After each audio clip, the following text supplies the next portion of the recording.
Olá, meus irmãos e minhas irmãs. Hoje vamos iniciar mais um capítulo do Amores Letícia, a formação. Hoje vamos falar sobre o 8º capítulo, acompanhar, discernir, integrar a fragilidade. Esse é o 8º capítulo do Amores Letícia. Para iniciar, vamos começar com uma oração. Em nome do Pai, do Filho e do Espírito Santo. Amém. Ave Maria, cheia de graça, o Senhor é convosco, bendita sois vós entre as mulheres, e bendito é o fruto do vosso ventre, Jesus. Santa Maria, Mãe de Deus, rogai por nós, pecadores, agora e na hora de nossa morte. Amém. Em nome do Pai, do Filho e do Espírito Santo. Amém. Lembrando o ano jubilar dedicado à misericórdia, o Papa Francisco coloca-se atento ao olhar de Cristo e devota a uma atenção àqueles que participam na vida matrimonial de modo incompleto. Afirma que a graça de Deus também atua nas suas vidas, enfatizando que a Igreja deve acompanhar com atenção e solicitude os seus filhos mais frágeis, marcados pelo amor ferido e extraviado, dando-lhes de novo a confiança e esperança. Permanece para a família o ideal do amor exclusivo e livre fidelidade até a morte, aberto à transmissão da vida, constituindo-se como igreja doméstica e sendo fermento de vida nova para a sociedade. Mesmo assim, a Igreja quer acompanhar, discernir e integrar as situações de fragilidade, dando-lhes coragem, cuidado, com amor, para que estejam sempre a serviço do bem em suas comunidades. O que nos diz o Papa Francisco na exortação apostólica? Lembrando o Papa São João Paulo II, a Amores Letícia repropõe a lei da gradualidade, ciente de que o ser humano conhece, ama e cumpre o bem moral, segundo diversas etapas do crescimento. Reconhece que cada ser humano avança gradualmente com a progressiva integração dos dons e das exigências de seu amor definitivo e absoluto em toda a vida pessoal e social. Isso não desmerece as exigências objetivas da lei, não as relativiza. Quer antes acompanhar com prudência todas as situações e não abandonar ninguém no caminho do amadurecimento e da graça.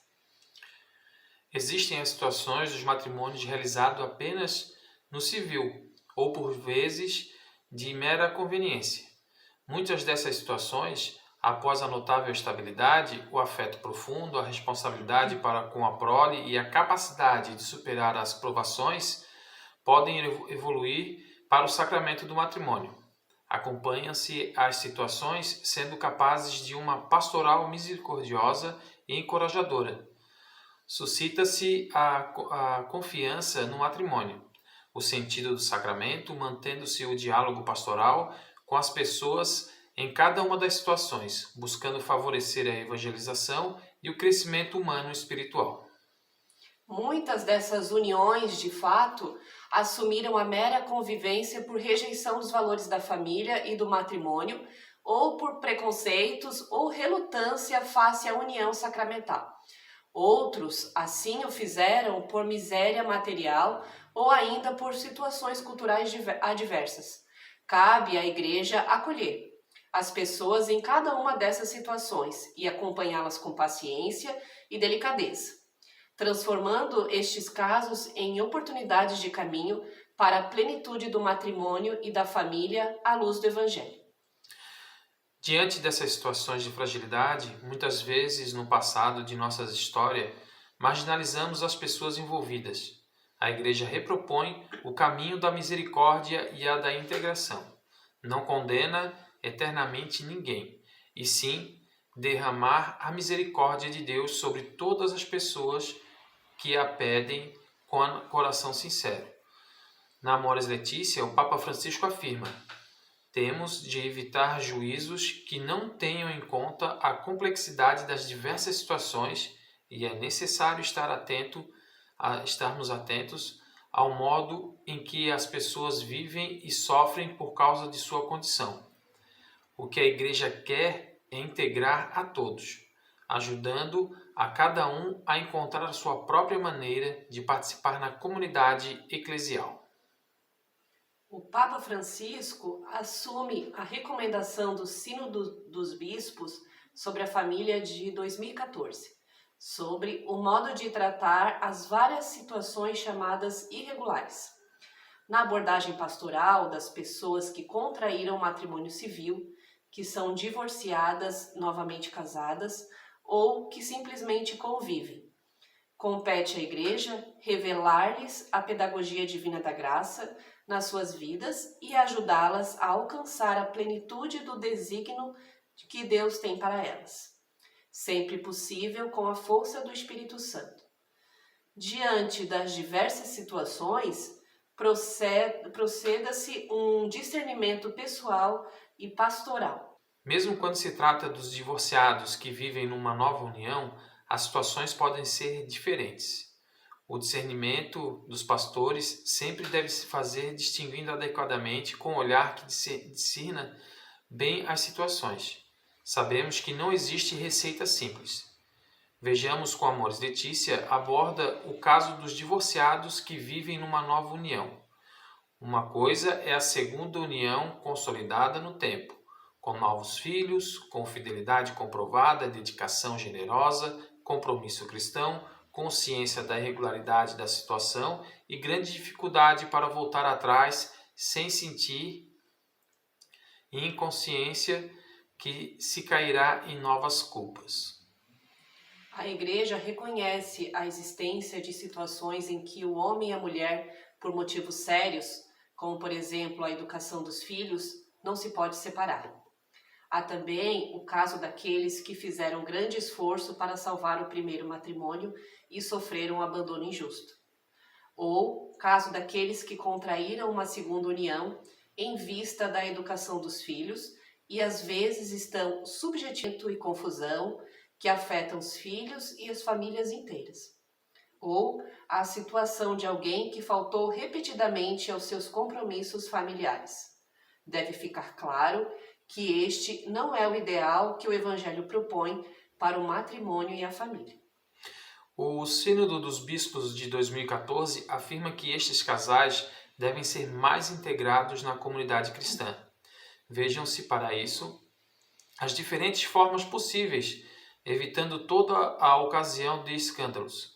Cabe um acompanhamento pastoral para saberem que pertencem ao corpo de Cristo e que a Igreja e realizem uma experiência feliz e fecunda. A sua participação pode exprimir-se em diferentes serviços eclesiais. Não devem sentir-se excomungados, mas devem viver e maturar como membros vivos da Igreja, sentindo-a como uma mãe que sempre os acolhe, cuida afetuosamente deles e encoraja-os no caminho da vida do Evangelho. Importante é que nunca falte o afeto e o encorajamento a estes casais no caminho da vida e do Evangelho. Uma atenção especial seja dada ao cuidado e à educação cristã de seus filhos, considerando o elemento mais importante. Considerados, né?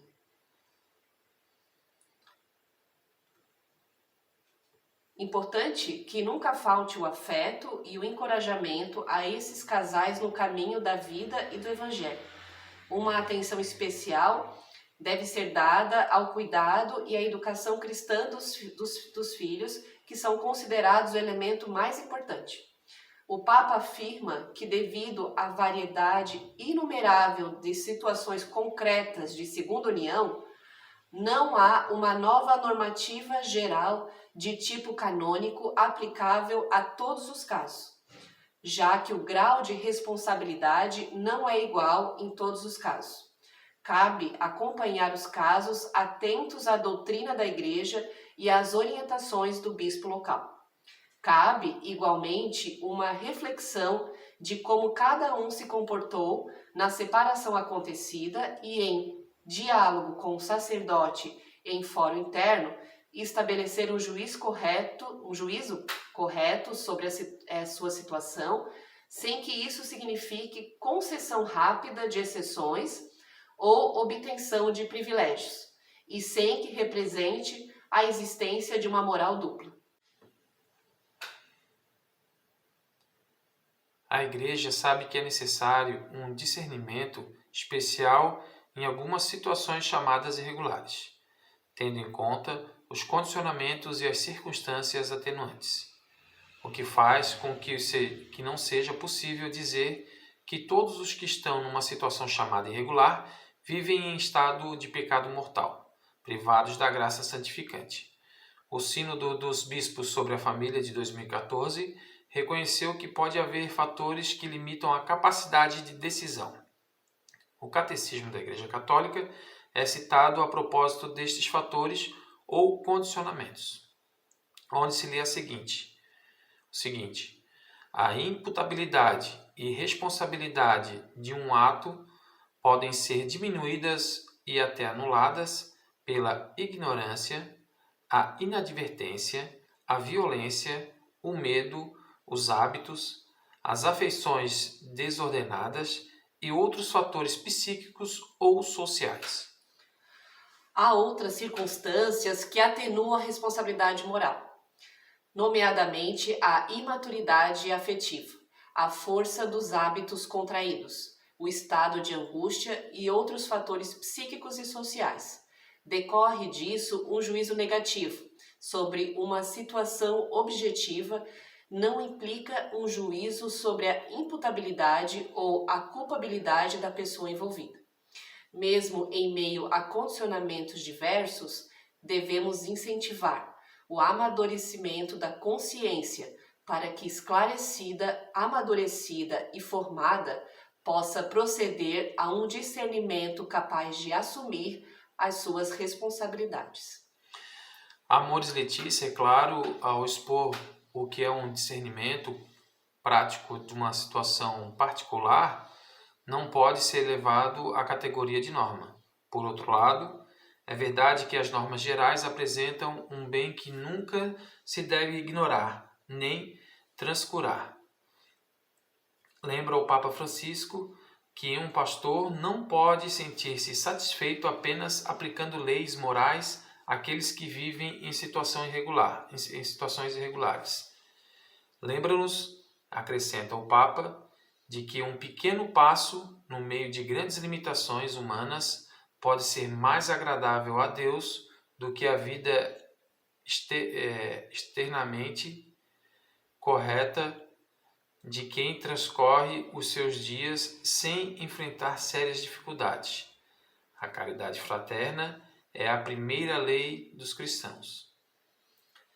Dada a riqueza do matrimônio, como projeto de Deus, cabe evitar qualquer forma de relativismo ou de menosprezo do sacramento, como caminho do amor na fidelidade ao Evangelho. Temos consciência também que, sem diminuir o valor do ideal evangélico, é preciso acompanhar com misericórdia e paciência as possíveis etapas de crescimento das pessoas, que se vão construindo dia após dia, dando lugar à misericórdia do Senhor, que nos incentiva a praticar o bem possível. O Papa Francisco afirma a importância de uma igreja atenta ao bem que o Espírito derrama em meio da fragilidade.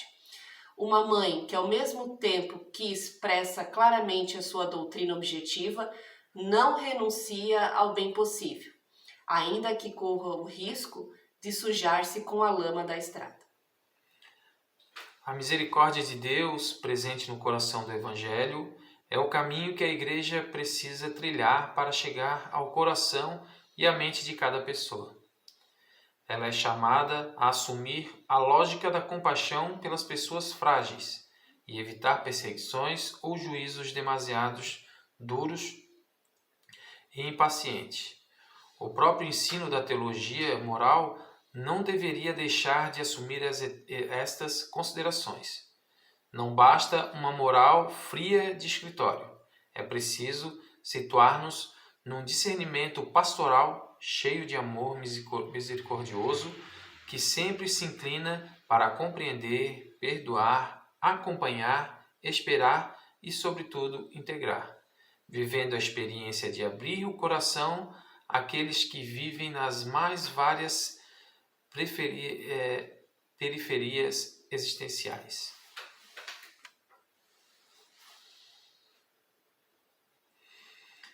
Também temos uma situação especial nos casos mais difíceis.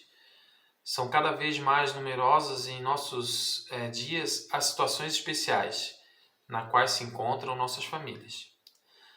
São não raras as vezes e casos difíceis vividos em meio a muitos conflitos e não poucos sofrimentos. Importa saber tratar com o devido embasamento ético-moral os que vivem nessas situações. Entre essas situações, podem enumerar como faz familiares consórcio, as uniões livres, o matrimônio por experiência, os casais unidos só em matrimônio civil, os separados e divorciados, os que contraem a segunda união, os sem família e muitas outras situações particulares. Podemos elencar estas outras situações de forma como faz o Diretório da Pastoral Familiar da Comissão Episcopal Pastoral para a Vida e a Família da CNBB.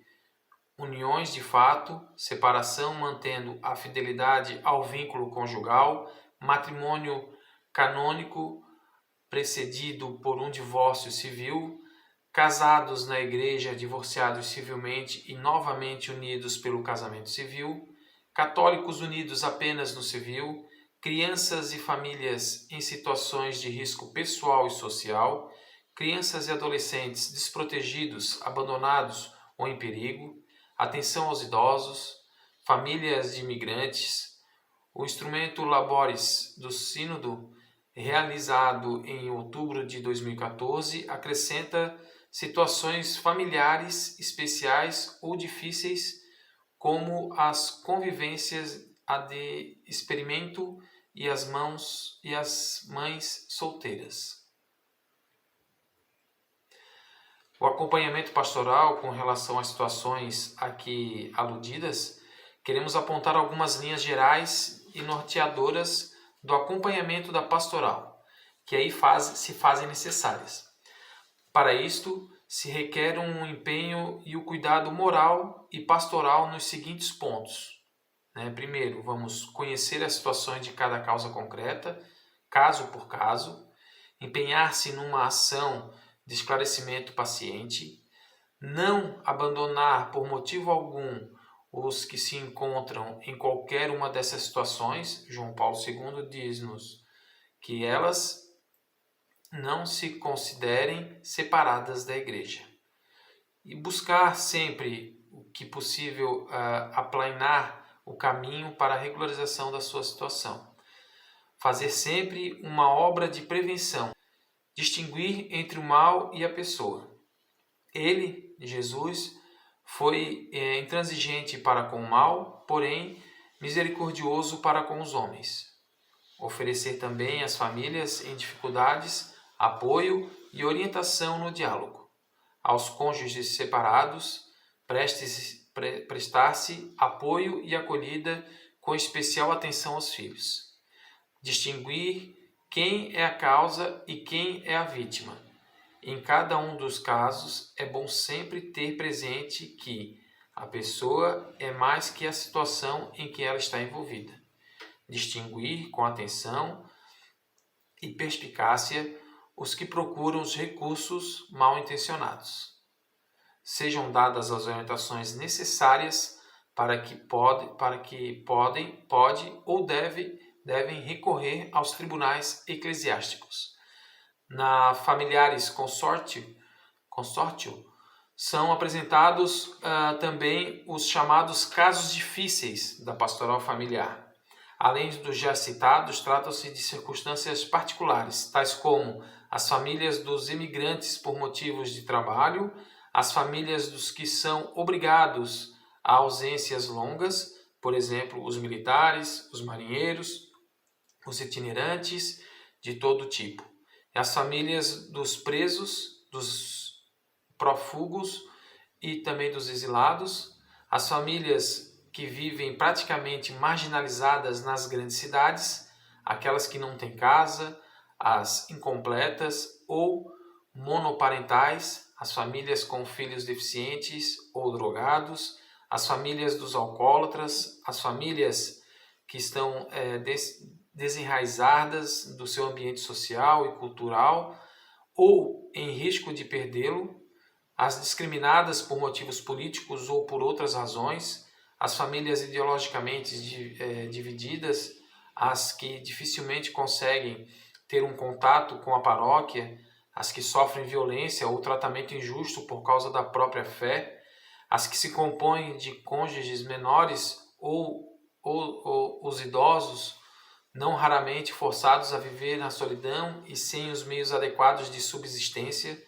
Para estes casos, solicitava São João Paulo II que haja um empenho pastoral ainda mais generoso, inteligente e prudente na linha do bom pastor, para que aquelas famílias que muitas vezes, independentemente da própria vontade ou pressionadas por outras exigências de natureza diversa, se encontram em situações objetivamente difíceis.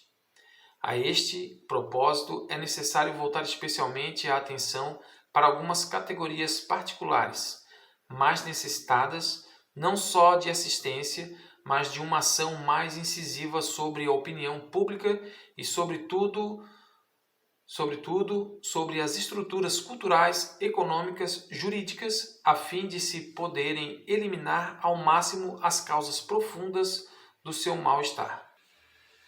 Importa, ao mesmo tempo, deixar claro que as notas essenciais do matrimônio sacramental são a unidade, a indissolubilidade, o bem dos cônjuges e a procriação e educação dos filhos. O caráter indissolúvel do matrimônio aparece sempre como uma premissa maior.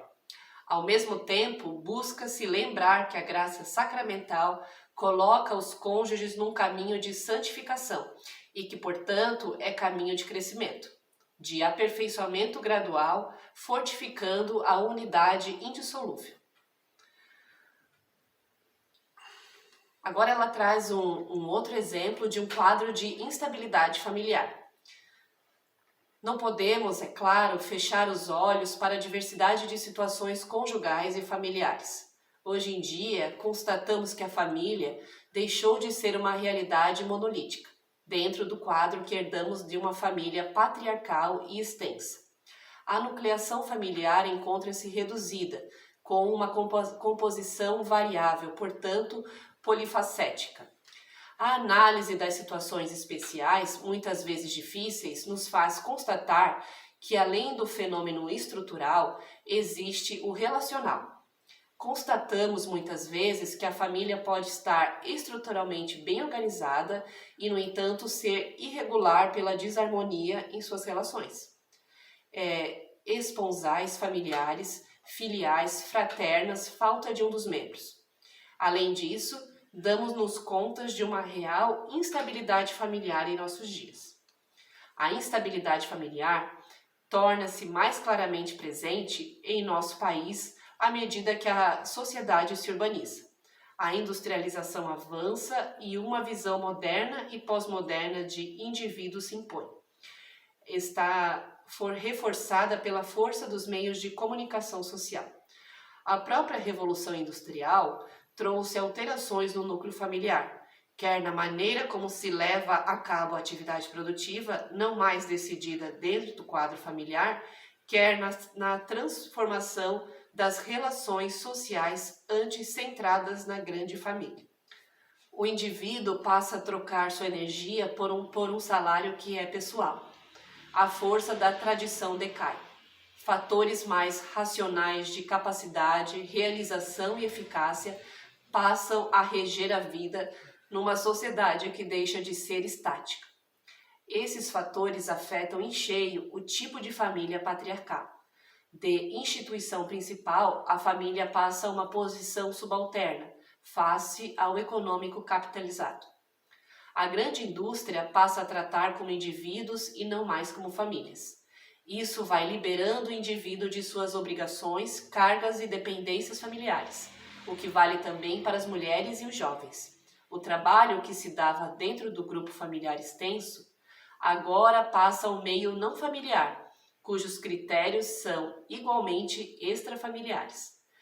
O instrumento Labores do Sínodo de 2014, dedicado à família, enumera também a crise da fé na sua relação com a família, os desafios internos e os desafios externos, que dizem respeito à realidade familiar.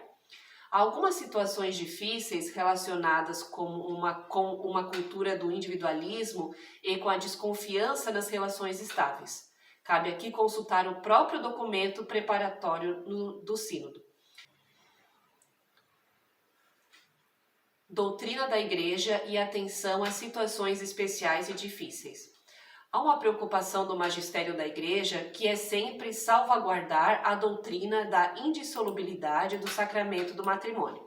Esta preocupação liga-se ao próprio sacramento da Eucaristia, enquanto significa e realiza a aliança fiel do amor entre Cristo e a Igreja.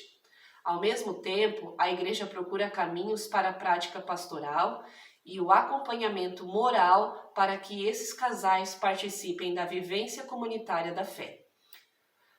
Foi-se o tempo que a Igreja simplesmente considerava os casais em segunda união, por exemplo, como ipso facto infames e publici indigni, excluídos da Eucaristia e da reconciliação, eis que eram publicamente infames. O tom utilizado no novo Código de Direito Canônico de 1983 já tenta colher os frutos de uma nova reflexão. Ainda fala da não admissão à Eucaristia para quem está em pecado grave. No entanto, começa a querer ouvir as declarações das partes para a verificação da validade do matrimônio, constituindo eventuais provas de nulidade, buscando dar-lhe credibilidade. Compreende-se que há histórias humanas, às vezes trágicas. O magistério da Igreja tem reiteradamente apresentado a defesa da indissolubilidade do matrimônio, como fez, após a Familiaris Consortio, na Carta aos Bispos da Igreja Católica a respeito da recepção da comunhão eucarística por fiéis divorciados e novamente casados, de 1994, na introdução de um documento de 1997 da Congregação para a Doutrina da Fé, onde já se fala de uma vivência cristã dos recasados. Também estes não devem perder a esperança de alcançar a salvação. Sempre recordando os pontos fulcrais da doutrina católica, a Igreja já manifesta a sua solicitude e busca que estes fiéis, recasados, perseverem na vivência destes ensinamentos. Sabe que nem sempre tem culpa própria, manifestando o desejo de acompanhá-los maternal e misericordiosamente. O próprio Sínodo de 1980 já expressava o desejo de um cuidado pastoral e, concomitantemente, um estudo mais aprofundado neste campo, sugerindo que se leve em consideração a prática pastoral das igrejas orientais. O instrumento Labores da Terceira Assembleia Geral Extraordinária do Sínodo dos Bispos destaca com clareza a atenção a ser dedicada às situações difíceis. Vejamos o que diz o documento. A caridade pastoral impele a Igreja a acompanhar as pessoas que passaram por uma falência matrimonial e ajudá-las a viver a sua situação com a graça de Cristo. Uma ferida mais dolorosa abre-se para as pessoas que voltam a casar-se, entrando numa condição de vida que não lhes permite o acesso à comunhão. Sem dúvida, nestes casos, a Igreja não deve assumir a atitude de juiz que condena, conforme Papa Francisco, homilia de 28 de fevereiro de 2014, mas a de uma mãe que acolhe sempre os seus filhos e cuida de suas feridas em vista da cura. Com grande misericórdia, a Igreja é chamada a encontrar formas de companhia com as quais apoiar estes seus filhos num percurso de reconciliação. Com compreensão e paciência, é importante explicar que a impossibilidade de aceder aos sacramentos não significa ser excluído da vida cristã e da relação com Deus. Como vimos na mensagem do Papa Francisco claramente expressa na exortação apostólica Amoris Laetitia, nossa ação seja provida da misericórdia de Deus, envolta de ternura, alicerçada na caridade, primando pela confiança e esperança. Solicitude e zelo atravessa todo o nosso modo de ser, presença nas famílias. Não há nada mais precioso do que a alegria do amor que se vive nas famílias. E para encerrar agora, esse 8º capítulo, nós vamos fazer a oração da Sagrada Família. Em nome do Pai, do Filho e do Espírito Santo. Amém. Jesus, Maria e José, em vós contemplamos o esplendor do verdadeiro amor. A vós, com confiança, nos dirigimos. Sagrada Família de Nazaré, tornai também as nossas famílias lugares de comunhão e cenáculo de oração, escolas autênticas do Evangelho e pequenas igrejas domésticas. Sagrada Família de Nazaré, que nunca mais se faça nas famílias experiência de violência, egoísmo e divisão. Quem ficou ferido ou escandalizado, depressa conheça a consolação e cura. Sagrada Família de Nazaré, que o próximo Sínodo dos Bispos possa despertar em todos a consciência do caráter sagrado e inviolável da família e a sua beleza no projeto de Deus. Jesus, Maria e José, escutai, atendei a nossa súplica. Amém. Em nome do Pai, do Filho e do Espírito Santo. Amém.